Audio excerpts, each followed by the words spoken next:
Howdy everyone, Poultry here with an Age of Magic video, and in this video I wanted to cover what has happened to the game within the last few weeks of patch 1.6, and if you watch to the end I have a little teaser of what's to come in patch 1.7. Now I feel like this video is important because this mini patch has essentially changed the playstyle of combat in both good and bad ways, and I want people to be aware of what's happening so as a player you can better prepare yourself and adjust what you are doing if needed. So as many of you know, the dodge mechanic in the game has been broken for some time now. However, in the past week, Playcott have released a mini patch to rectify this issue. Within the game there are currently 50 champions, however only 44 of these champions are available. 30 of these champions have had their dodge mechanic removed completely, while the rest have had their dodge mechanic altered. These heroes are as followed. People who have retained their physical dodge are Seven Knives, Kobold Slinger, Kobold Scout, and Tanita. People who have retained their magic dodge are Hagram, Roland, Eraser, Raspit, and Kashat. Characters that have kept their magic and physical dodge are Swamp Killer, Silvermoon, Lucky, Charizard, Succubus, Kobold Soothsayer, Tsuna, Tahit, Riser, Hylia, and Arakan Shadow. It is important to note that with the removal of dodge, moves that grant champions the ability to dodge have not been affected. They still remain in the game and can grant heroes who do not have the dodge ability to do so. So this includes champions like Zart and Hylia. They have the ability to grant champions around them dodge. So that will not be affected. They can still do that.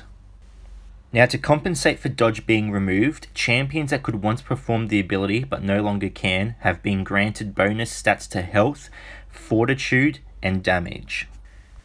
This change is very welcomed in the Age of Magic community, I believe. Many players were struggling with how absurd the dodges were from their enemies, and this was making tasks such as Tomb of Horrors and Arena unbearable, as people were losing fights simply because they couldn't hit their opponents. So this is a good mini patch, but with it has come a brand new obstacle, and the reason I am bringing this up is because this issue affects players of higher levels, and as the new players grow within this game, the issue may soon affect them as well. At the start of 1.6, the majority of healers in the game sat at a tier 1 level due to the circumstances such as broken dodge and more health being implemented into the game. This made healers more difficult to kill, allowing them to keep themselves and allies up for longer, and thus, for the first time in the game, players were not losing battles because they were outmatched, they were losing battles due to timers running out. With this mini patch, those healers that were once a tier 1 status have entered an almost godly-like tier, thus making 1.6 the patch of healers, and this is the reason why. The majority of healers of which have kept their dodge capabilities also received the boost to their health that only characters who had their dodge removed were meant to receive. Now I could be wrong, but that's how I interpreted the information when reading over the notes for what was changing.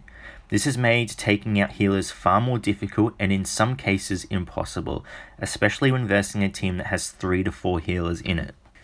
Now again, this affects higher level players more than it does lower level players, because at lower level players the health pool of champions isn't so vast. But as characters progress, as they get more equipment, as they get more levels, as they get more stars, their health pool improves dramatically. And even though champions were meant to see a increase to their damage, the damage increase doesn't compare to the health increase.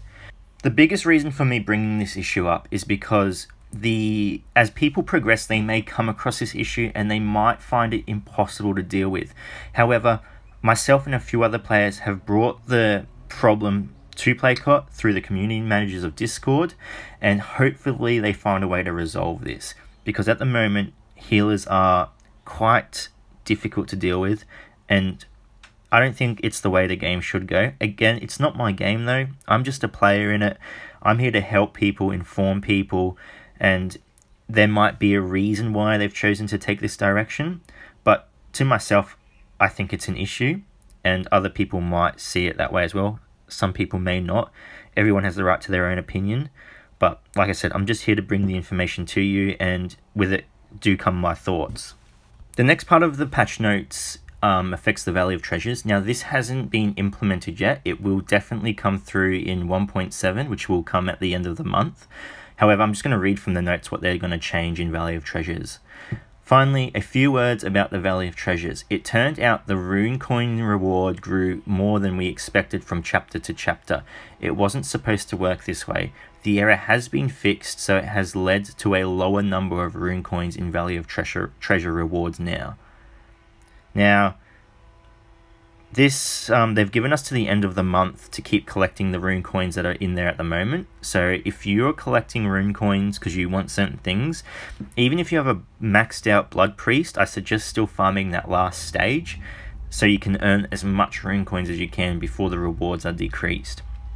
Now, I'm indifferent about this change. I don't care for it. I'm not happy about it. I'm not sad about it. I understand where the Playcott team is coming from. The increase in rune coins is dramatic, and it would increase far too much over the next few stages if they kept the increase they have going at the moment. I think the increase is about 7 or 8 coins per stage. So I'm not against the change. I do understand why they're doing it, but again, I can see why people would be upset with it because the items in Valley of Treasure are quite expensive. However, they have given us to the end of the month to keep farming the stages as they are. Now, I'm pretty sure that covers everything for the mini patch, and as promised, I do have a little gift for everyone. In 1.7, they're going to release a new faction. I'm like 96% sure that faction is going to be Druids, and to back that up, I have found some photos of characters I believe are going to be released in 1.7. So I'm going to share those with you right now. I don't know much about these characters, but let's just go over the photos. And I'm just going to apologize right now if I butcher these names, but here's what we've got. So we have Mirrodin first. Now, he has made an appearance in the Light campaign. You do get to see him at the very end of Act 5, I believe. He looks like a mage-type character, maybe elemental-based, lightning. Even though lightning's not very druid-like, you know, that's just the vibe I'm getting from him. So that would cover the caster for the druids. Next, we have Mabe. Now, she's very rogue-like looking, so she's probably going to be the rogue for the race. I have a feeling she's going to be really powerful. Rogues tend to be quite powerful throughout the Age of Magic game. And going on the fact that every race kind of has one of each class, she's probably going to be the rogue. And lastly, we have Cathbad. Now, like I said, because each faction has kind of one of each class, I have a feeling this is the healer of the druids. So as you can see, he's got like a green aura around him, some green runes, so very healer looking. So yeah, those are the 3 characters I believe are coming out in 1.7. There may be more, but that's just what I've been able to find so far. And as specific details, I'm not 100% sure at the moment. So personally, I'm excited. I think the Druids will be a really cool race. I've always liked Druids personally. So there'll be a lot of shape-shifting, I reckon. But yeah, that's all I could find at the moment. I really wanted to share it with everyone to get everyone a bit pumped for the patch. That's all I really had to talk about in this video. I wanted to thank you everyone so much for watching. And again, as usual, if you have any questions, please feel free to ask. I'll be more than happy to answer. And until next time, everyone, take care.